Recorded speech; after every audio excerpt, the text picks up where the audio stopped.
नमस्कार दोस्तों।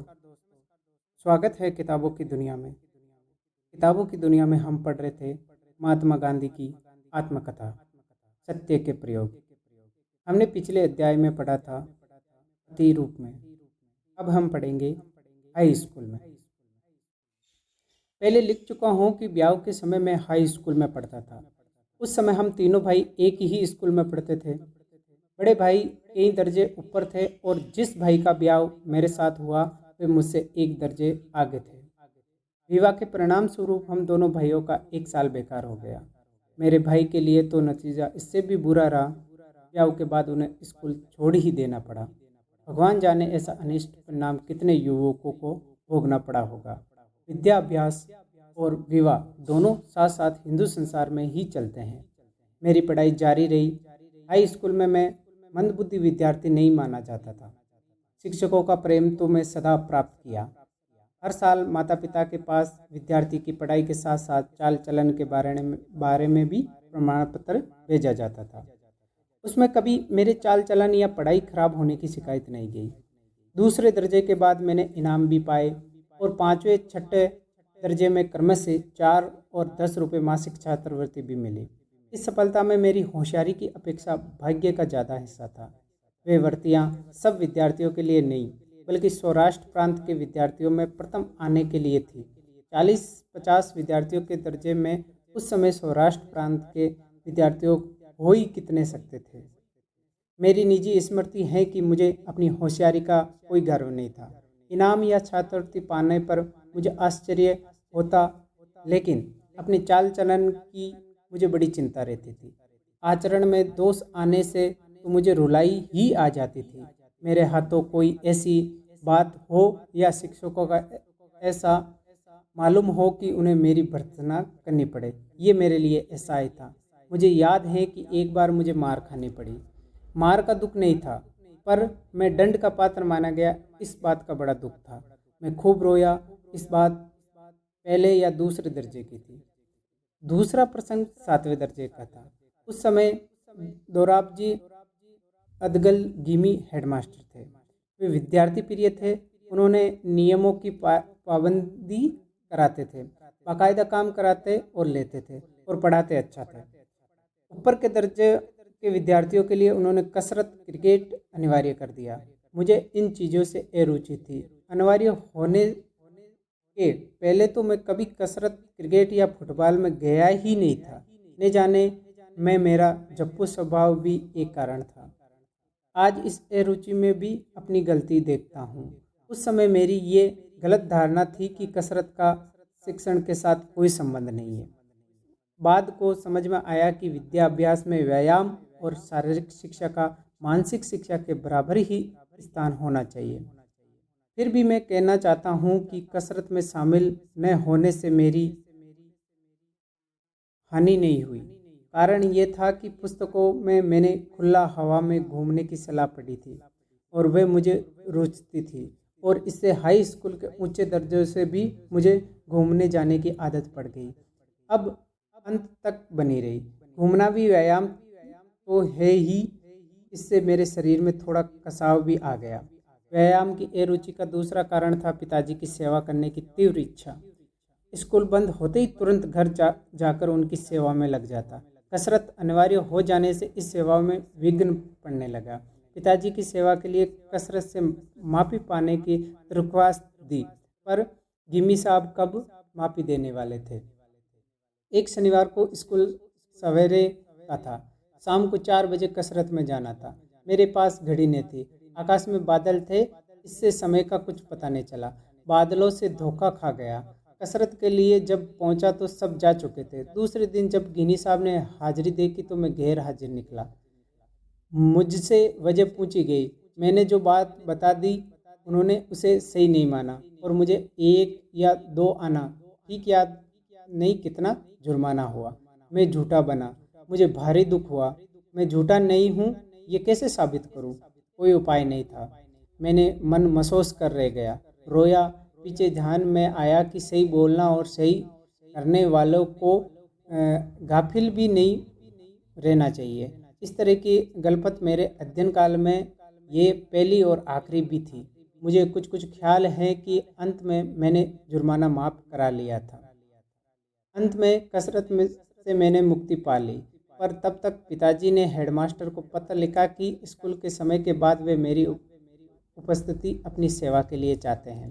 कसरत के बदले घूमना जारी रखने की वजह से शरीर का व्यायाम न करने की गलती के लिए जो मुझे सज़ा नहीं भोगनी पड़ी, पर दूसरी एक भूल की सज़ा मैं आज तक भोग रहा हूँ। पता नहीं कहाँ से ये गलत ख्याल मेरे दिमाग में घुस गया था कि पढ़ाई में सुंदर लिखावट की जरूरत नहीं है, जो विलायत जाने तक बना रहा। बाद को और ख़ासकर दक्षिण अफ्रीका में जब वकीलों के और दक्षिण अफ्रीका में जन्मे और पढ़े हुए नवयुवकों के मोती के दानों से अक्सर देखे, तब मैं लजाया और पछताया। मैंने समझा कि खराब अक्सर अधूरी शिक्षा की निशानी माना जाना चाहिए। पीछे मैंने अपने अक्सर सुधारने की कोशिश की, पर पके घड़े पर कई गला जुड़ता है। युवा अवस्था में जब अवहेलना की, उसे आज तक नहीं कर पाया। प्रत्येक युवक और युवतियों को मेरे उदाहरण से ये सबक लेना चाहिए कि अच्छे अक्षर लिखना विद्या का आवश्यक अंग है। सुंदर लिखावट सीखने के लिए चित्रकला का ज्ञान आवश्यक है। मैं तो इस नतीजे पर पहुंचा हूं कि बालकों को चित्रकला पहले सीखनी चाहिए। जैसे पक्षी, वस्तु आदि को देखकर बालक उन्हें याद रखता और सहज में पहचान सकता है, वैसे ही अक्षर पहचानना भी सीखे और चित्रकला सीखकर चित्र आदि बनाने सीख लेने के बाद अक्षर लिखना सीखना तो एक अक्षर छाप जैसे होंगे। इस समय की पढ़ाई के दूसरे दो संस्करण उल्लेखनीय हैं। विवाह के कारण जो एक साल खराब गया, दूसरे दर्जे में मास्टर जी ने उसे बचा लेने का मुझसे उद्योग कराया। परिश्रमी विद्यार्थियों को इसकी इजाज़त उन दिनों मिल जाती थी। इससे तीसरे दर्जे में 6 महीने रहा और गर्मियों की छुट्टियों से पहले के इंतमाम के बाद चौथे दर्जे में ले लिया गया। यहाँ से कई विषयों की पढ़ाई अंग्रेजी के द्वारा शुरू होती थी। मैं कुछ समझ नहीं सकता। रेखा गणित के अध्यापक समझाने वाले अच्छे थे, पर मेरे दिमाग में कुछ घुसता ही नहीं था। अक्सर मैं निराश हो जाता। कभी कभी सोचता कि 2 दर्जे साल भर के पास करने का इरादा छोड़ दूं और तीसरे दर्जे में लौट जाऊं, पर इसमें मेरी लाज जाने के साथ ही जिस शिक्षक ने मेरी श्रमशीलता पर विश्वास करके दर्जा चढ़ाने की सिफारिश की, उसकी भी लाज जाती थी। इस डर से नीचे उतरने का विचार त्याग दिया। कोशिश करते करते जब मैं रेखा गणित की 13वीं शक्ल तक पहुंचा तो यकायक मुझे जान पड़ा कि ये तो आसान से आसान विषय है, जिसमें केवल बुद्धि का सीधा और सरल प्रयोग ही करना है। इसमें कठिनाई की क्या बात है। इसके बाद तो हमेशा रेखा गणित मेरे लिए आसान और रोचक विषय रहा। संस्कृत मेरे लिए रेखा गणित की अपेक्षा अधिक कठिन सिद्ध हुई। रेखा गणित में कुछ रटना नहीं रहता, पर संस्कृत में तो मेरी दृष्टि से अधिक काम रटने का ही था। ये भी चौथी कक्षा से चली थी। छठे दर्जे में तो मैं हिम्मत हार गया। संस्कृत के अध्यापक बहुत सख्त है। उन्होंने विद्यार्थियों को बहुत सा पढ़ा देने का लोभ था। संस्कृत और फारसी के दर्जों में एक ही प्रकार की प्रतिद्वंदिता सी थी। फारसी के मौलवी साहब नरम थे। विद्यार्थी आपस में बातें किया करते थे कि फारसी तो बहुत सहज है और अध्यापक बड़े सज्जन हैं। विद्यार्थी जितना काम कर लाते हैं उतने से ही निभा लेते हैं। आसान सुनकर मैं भी ललचाया और एक दिन फारसी के दर्जे में जा बैठा। संस्कृत शिक्षक को ये अखरा। उन्होंने मुझे बुलाकर कहा, तुम सोचो तो कि तुम किसके लड़के हो, अपने धर्म की भाषा नहीं सीखोगे, इतनी कठिनाई मुझसे कहो। मैं चाहता तो हूँ कि सभी विद्यार्थी अच्छी संस्कृत सीख ले। आगे चलने पर तो इसमें रस ही रस है। तुम इस तरह की हिम्मत नहीं हारनी चाहिए। तुम फिर मेरे दर्जे में आ जाओगे। मैं शर्माया, शिक्षक के प्रेम की अवहेलना न कर सका। आज मेरी आत्मा कृष्ण शंकर मास्टर की कृतज्ञ है, क्योंकि जितनी संस्कृत उस समय मैंने पढ़ी उतनी भी न पढ़ी होती तो आज मैं संस्कृत शास्त्र में जो रस ले सकता हूँ वह न ले पाता। मुझे तो संस्कृत अधिक न पढ़ सकने का पछतावा होता है, क्योंकि आगे चलकर मेरे ज्ञान में ये बात आई कि किसी भी हिंदू बालक को संस्कृत के अच्छे अभ्यास से वंचित नहीं रहना चाहिए। आज तो मैं ये मानता हूँ कि भारतवर्ष के उच्च शिक्षण क्रम में अपनी भाषा के सिवाय राष्ट्रभाषा हिंदी, संस्कृत, फारसी, अरबी, अंग्रेजी का स्थान मिलना चाहिए। इतनी भाषाओं की संख्या से डरने का कारण नहीं है। यदि भाषाएं ढंग से सिखाई जाए और सब विषय अंग्रेजी द्वारा ही पढ़ने समझने का बोध हम पर न हो, तो उपयुक्त भाषाओं की शिक्षा भार रूप में न होगी, बल्कि इनमें बहुत रस मिलेगा। इसके सिवा एक भाषा शास्त्रीय पद्धति से सीख लेने वाले के लिए दूसरी भाषा का ज्ञान सुलभ हो जाता है। सच पूछिए तो हिंदी, गुजराती, संस्कृत की एक भाषा में गणना की जा सकती है। उसी प्रकार फारसी और अरबी को एक माना जा सकता है।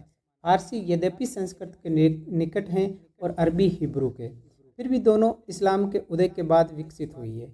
इसमें दोनों में निकट का संबंध है। उर्दू को मैंने अलग भाषा नहीं माना है, क्योंकि व्याकरण का समावेश हिंदी में हो जाता है। उससे शब्द का फारसी और अरबी के ही हैं। अच्छी उर्दू जानने के लिए अरबी और फारसी जानना जरूरी है। वैसे ही जैसे अच्छी गुजराती, हिंदी, बंगला, मराठी जानने के लिए संस्कृत जानना है।